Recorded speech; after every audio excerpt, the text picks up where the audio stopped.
Okay, picture this for a second. It's a Tuesday. Not a special Tuesday, just a regular gray coffee-stained Tuesday. Your alarm goes off at 6:45, and before your eyes are even fully open, your brain does this thing it always does. It runs the math. Rent, car payment, that credit card you swore you'd pay off by summer, the grocery bill that somehow keeps creeping up even though you're buying the same stuff. And somewhere in that half-asleep haze, a quiet, tired voice in your head goes, "Okay, time to go make some more money so none of this collapses." And you get up, and you go. Not because you want to, because you have to. Now here's the question I want you to actually sit with, not just skim past. What would that Tuesday look like if you didn't have to? Not if you were rich, not if you'd won the lottery. Just, what if work was a choice instead of a requirement? What would change? Would you even recognize yourself? My name is Steve, and I spend way too much time thinking about money, specifically the psychological gap between people who work because they need to and people who work because they want to. It's a small difference on paper, it's everything in practice. Honestly, it might be the single biggest fork in the road in a person's entire financial life, and almost nobody talks about it directly. They talk around it. Retirement number, FIRE, passive income, all these terms that kind of dance near the real thing without naming it. So today, I want to actually name it. Because once work becomes optional, once you cross that invisible line, something strange happens. Your decisions change. Your relationships change. Even the way you feel walking into a room changes. And by the end of this video, I think you're going to look at your own financial life a little differently. Maybe even today. Maybe on this very Tuesday. Let's get into it. Here's the thing about the work becomes optional moment. It's not dramatic. Nobody rings a bell. There's no confetti. Most people who reach it don't even notice for months, sometimes years, because they've spent so long in survival mode that they don't know how to recognize safety when it finally shows up. Let me tell you about a guy, I'll call him Dave, because there's always a Dave, who I talked to a while back. Dave had built up enough investments, paid off enough debt, and trimmed his expenses down enough that technically, mathematically, he did not need his job anymore. His portfolio could cover his life. He'd crossed the line. And you know what he did? He kept showing up to a job he mildly disliked for another 18 months. Stressed, tired, running the same mental math every morning, because his brain hadn't caught up to his spreadsheet. That's wild if you think about it, right? He had already won the game, financially speaking, and he was still playing defense. And this is basically the core idea I want you to walk away with. Work becoming optional isn't really a financial event. It's a financial event that triggers a psychological event. And the psychological part is way slower. Your bank account can hit the number in an instant practically. Your identity, your habits, the way you talk to yourself at 6:45 in the morning, that stuff moves like a glacier. So why does this matter to you, specifically right now, maybe years before you're anywhere close to that number? Because if you understand the shape of the shift in advance, you can start making some of those internal changes early, way before the money arrives. You don't have to wait for financial independence to start thinking like someone who has options. And honestly, that mental shift alone tends to improve your financial decisions long before the number ever gets there. Funny how that works. Takeaway: start asking yourself right now, if I didn't need this paycheck, would I still make this choice? Doesn't have to be about your job. Could be about a purchase, a friendship, a habit. Just start practicing the question.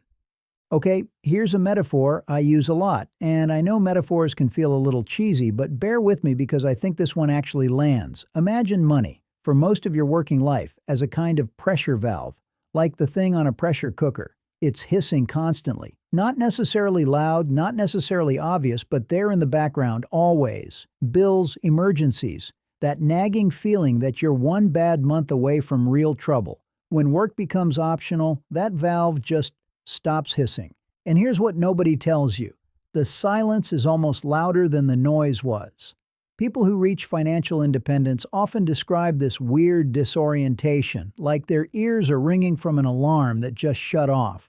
Because for years that background stress was doing something, It was motivating you, sure, but it was also kind of defining you. Take it away, and there's this vacuum. Who are you when the thing chasing you stops chasing? There's actually a name academics use for something related to this. It's called hedonic adaptation. Basically the idea that humans get used to almost anything, good or bad, shockingly fast. We adapt to stress, we adapt to relief, and a lot of people who become financially free go through a mini identity crisis because the stress they adapted to for 20 years is suddenly just gone.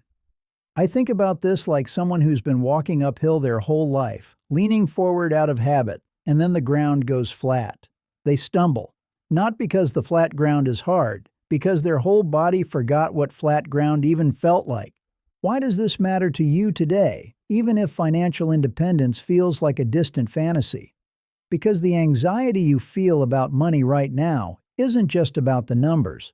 It's partly a habit, a conditioned response, and you can start, gently, slowly, practicing separating your self-worth and your daily peace from your bank balance before you ever have enough.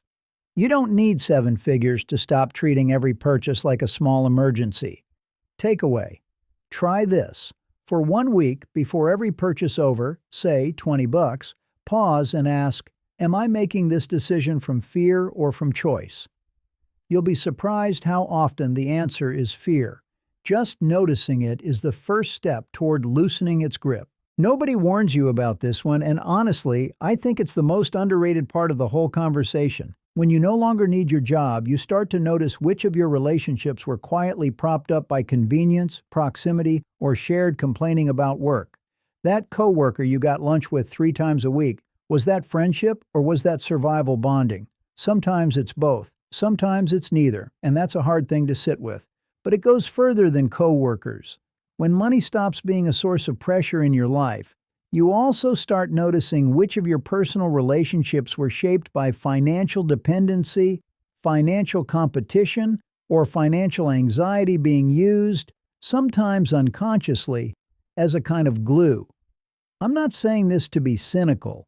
I actually think it's one of the more beautiful parts of the whole process, because what's left over, once the financial pressure is gone, tends to be the real stuff. The relationships that survive the shift are usually the ones that were never really about money to begin with. There's also this other side of it that's a little less poetic and a little more awkward. People treat you differently once they sense you don't need anything from them financially. Some people relax around you. They stop worrying you're going to ask for something or resent you for something you have. And some people get weird, genuinely weird. There's a strange, quiet resentment that can bubble up in people who are still stuck on that hamster wheel when they realize you've stepped off it. Not because they're bad people, because your freedom is basically a mirror, and mirrors are uncomfortable when you don't love what you see reflected back. I bring this up not to scare you off the goal, but because I think emotional preparation matters just as much as financial preparation. If you're building toward a life where work is optional, you should also be building the emotional maturity to handle the relational shakeups that come with it. Otherwise, the achievement can feel oddly lonely instead of triumphant, and that's just a waste of all that hard work. Takeaway: start paying attention now to which relationships in your life are built on shared struggle versus shared values. You don't need to end anything, just notice. Awareness now saves you a lot of confusion later. This is the part that trips up almost everyone, even the people who did everything right financially. Here's the paradox. The skills that get you to financial independence are almost the exact opposite of the skills you need once you're there. To build wealth, you generally need discipline, restraint, delayed gratification, a certain amount of productive discomfort. Basically, a tolerance for saying not yet to yourself over and over for years. That's a muscle, a strong one, if you build it right. But once work is optional, that same muscle can turn against you.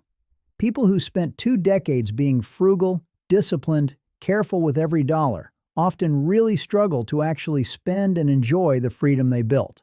They hit the number, and instead of relaxing, they just keep optimizing, keep saving, keep white-knuckling it, because the muscle doesn't know how to release. I think of it kind of like training for years to hold your breath underwater, and then finally reaching the surface and forgetting how to just breathe normally again. The habit of restriction becomes its own kind of prison, except now it's a prison with no bars, which is somehow more confusing, not less. There's this term in the financial independence world, one more year syndrome, where people who have technically already reached their number keep working one more year, then one more year after that, then another, because the fear of what if I got it wrong outweighs the evidence sitting right there in their portfolio. It's not really a math problem at that point. It's a trust problem. Can you trust yourself and trust the plan you built enough to actually live inside it? Why should you care about this now, long before you're anywhere near your own number? Because enough is a skill you can start practicing today at whatever income level you're at. If you never learn to recognize enough at $20,000, you almost certainly won't recognize it at $2 million. The number isn't the lesson. The relationship with the number is the lesson. Takeaway. Pick one area of your life this month. Maybe eating out, maybe a hobby, maybe something small, and consciously decide this is enough and stop optimizing it further. Practice the feeling of sufficiency on a small scale. It's a rehearsal for the bigger version later. All right, here's the part that I think is the most quietly terrifying and also the most exciting, depending on how you look at it. When work stops being a financial necessity, it stops being an excuse too. And work is a really, really good excuse.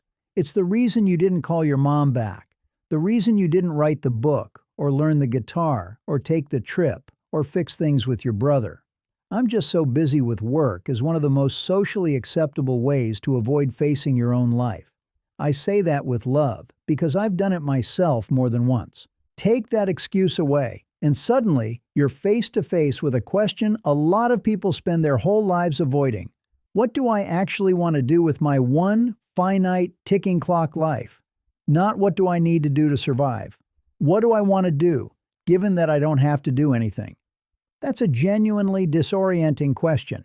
It's almost easier to have a boss telling you what to do at 9 a.m. than to sit in a quiet house with total freedom and an empty calendar. I've heard people describe early retirement or financial independence as, and I'm paraphrasing here, the scariest good thing that ever happened to me. Because structure, even miserable structure, is still structure. And humans, generally speaking, don't do great with a total absence of it. This is why some of the happiest financially independent people I've come across didn't actually stop working. They just stopped working for money. They kept a rhythm, a project, a reason to get up, a thing to build. The freedom wasn't in doing nothing. It was in doing something because they chose it, not because a paycheck depended on it. There's a real difference between a Tuesday spent building something you care about and a Tuesday spent building something because rent is due on the 1st. Why this matters to you right now, today, whatever stage you're at. Don't wait until financial independence to figure out what you actually love doing. Start collecting hobbies, curiosities, little projects now while there's still some pressure around, because when that pressure lifts, you'll want a runway already built. Otherwise, the silence, the one we talked about earlier, gets a lot louder. Takeaway: make a short, honest list. 3 things you genuinely want to spend your Tuesdays doing if money weren't a factor. Don't judge the list. Just make it. That list is basically a map of where your future freedom should be pointed. So let's zoom out for a second because we've covered a lot of ground here. We talked about how crossing the work is optional line isn't a single dramatic moment. It's a slow psychological catch-up to a financial reality that arrives faster than your identity can process it. We talked about how the constant background hum of financial stress doesn't just vanish painlessly. Sometimes the silence is its own adjustment. We talked about how your relationships get tested, honestly, by the shift. Some deepen, some reveal themselves, and that's not a bad thing, even when it stings a little. We talked about how the discipline that gets you free can, ironically, be the very thing that keeps you from enjoying that freedom, unless you consciously retrain it. And we talked about how, once work is no longer a socially acceptable excuse, you're left with the real question underneath everything. What do you actually want your days to be made of? Here's what I want you to take from all this, more than any single tip or trick. Financial independence, The whole work becomes optional idea isn't really the finish line people imagine it to be. It's more like, I don't know, a doorway. And what's waiting on the other side of that doorway depends entirely on the work you do on yourself before you ever walk through it. The spreadsheet gets you to the door. Your character determines what the room actually feels like once you're inside. You don't have to have millions of dollars for any of this to matter to you today. You can start now, noticing where fear masquerades as necessity in your spending, practicing the feeling of enough on a small scale, protecting relationships that were never about money in the first place, and building a list of things you'd chase if nobody was paying you to chase anything. Do that consistently, and by the time the money actually catches up, you won't stumble the way Dave did. You'll already know how to walk on flat ground. So, whatever your version of that Tuesday looks like right now, the alarm, the mental math, the quiet pressure, just know it doesn't have to stay that way forever. And more importantly, some of the change you're hoping for doesn't have to wait for the money at all. It can start this week. It can start today, honestly. Thanks for spending this time with me. If any of this resonated, stick around. There's a lot more of this conversation to have.